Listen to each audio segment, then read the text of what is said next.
ایک صحابی حضرت ابو معذورہ، شریعت میں کندھے تک بال رکھنا جائز ہے.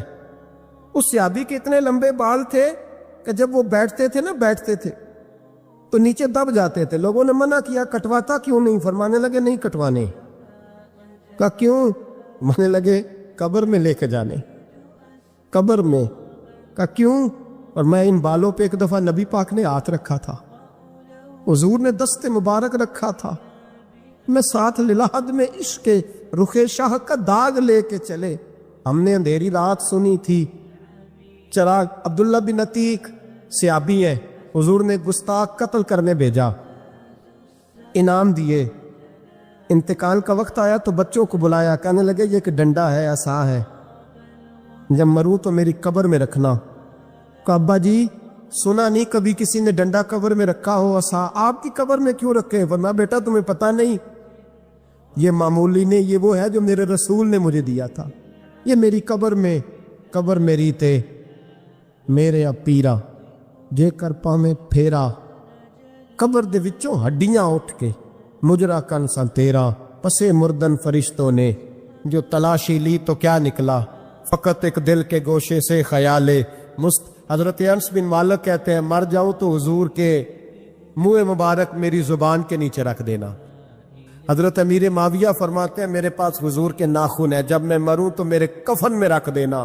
میرے اعلیٰ حضرت فرماتے ہیں ہمارے پاس کوئی شے نہیں، کوئی شے نہیں، نہ ہمارے پاس حضور کے بال مبارک، ہم کم نصیبوں کے پاس، ہم غریبوں کے پاس نہ منہ مبارک، تو حضور آپ کے پاس کیا ہے؟ فرمانے لگے لحد میں عشق رخ شاہ کا داغ لے کے چلے. کہنے لگے کلیجہ پھاڑ کے دیکھو، اندر دل پہ میں نے نبی کا نام بھی لکھا ہوا ہے. لحد میں عشق رخ شاہ کا داغ لے کے چلے. ہم نے اندھیری رات سنی تھی چراغ لے کے چلے. حضور کا، نبی پاک صلی اللہ علیہ وسلم کا وسیلہ جو ہے، اس موضوع پر ہی بولتے جانے کو دل کر رہا ہے لیکن اس عنوان کو ختم بھی کرنا ہے. ایک ہے حضور کا وسیلہ، ایک ہے اولیاء کا وسیلہ. یہ بات بھی 2-4 منٹ میں سمجھ لیں.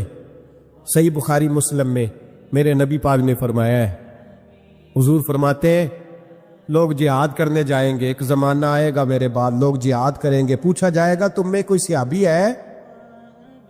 کہا جائے گا ہے، تو نبی پاک فرماتے ہیں صحابی کی وجہ سے اللہ فتح عطا فرما دے گا. گویا ولی کا وسیلہ دینا. حضور فرماتے ہیں پھر لوگ جہاد کرنے جائیں گے تو پوچھا جائے گا مسلمانوں سے تم میں کوئی صحابی ہے؟ کہیں گے کوئی نہیں. کہا کوئی تابعی ہو صحابی کو دیکھنے والا؟ کہا جائے گا ایک ہے. تو فرمایا اس تابعی کی برکت سے اللہ فتح عطا فرما دے گا. نبی پاک فرماتے ہیں بخاری مسلم کے لفظ ہے، پھر پوچھا جائے گا لوگ جہاد کرنے جائیں گے، کوئی صحابی ہے؟ کوئی نہیں. کوئی تابعی ہو؟ کوئی نہیں. کوئی صحابی کو دیکھنے والے کو دیکھنے والا تبع تابعی ہو؟ ایک تبع تابعی ہے. تو نبی پاک فرماتے ہیں اس کی برکت سے ہی اللہ فتح عطا فرما دے گا. مشکات میں، بخاری میں موجود ہے. نبی پاک فرماتے ہیں یہ جو اللہ تم پہ بارشیں برساتا ہے، تمہیں رزق دیتا ہے، یہ تمہارے ضعیف لوگوں کے وسیلے سے اللہ دیتا ہے، یہ کمزوروں کے وسیلے سے دیتا ہے. مشکات میں لفظ ہے، نبی پاک نے فرمایا 40 ابدال ملک کے شام میں ہوتے ہیں، جو عذاب تم سے دور رہتا ہے ان کی وجہ سے رہتا ہے، جو تم پر بارشیں برستی ہیں ان کی وجہ سے برستی ہیں. وہ کوئی بیٹھا ہوا مجھے دور دعا دیتا ہے، میں ڈوبتا ہوں پر سمندر اچھال دیتا ہے. شیخ سعدی فرمایا کرتے تھے میری زندگی میں جتنی بلائیں ٹلی ہیں میرے شیخ کے وسیلے سے ٹلی ہے. میں اس کی چھتری کے نیچے رہتا ہوں، کرم مجھ پہ برستا رہتا ہے. اتنی حدیثیں سنا کے ایک واقعہ سنانا تو بنتا ہے کہ نہیں بزرگوں کا. میں چونکہ جب عقیدے کا موضوع ہوتا ہے تو میں نیچے نہیں اترتا، میں قرآن و سنت کے عین بیچ رہتا ہوں. ایک بات، مرید ہو گیا محمود غزنوی حضرت ابو الحسن خرقانی کا، بیعت ہو گیا، آنے جانے لگا. ایک دن کہنے لگا حضور کوئی تحفہ دے دیں، تو حضرت نے کرتا اتار کے دیا، کرتا دیا. یہ کسی کے پاس ہو تو بڑی نعمت ہوتی ہے، کسی بزرگ کا کوئی تبرک. کرتا دیا، فرمایا جب بہت زیادہ کوئی مسئلہ بن جائے تو کرتا سامنے رکھ کے دعا کرنا، اللہ تجھے فتح دے گا. محمود سومناتھ کے مندر توڑ رہا تھا، 2-4-5 دفعہ حملہ کیا، فتح نہیں ہوتی. اپنے شیخ کا جبہ رکھا ہے، اللہ اس کی برکت سے ہی فتح دے دے. کہتا میں نے جبہ رکھ کے دعا مانگی، اگلے دن حملہ کیا تو اللہ نے فتح عطا فرما دی.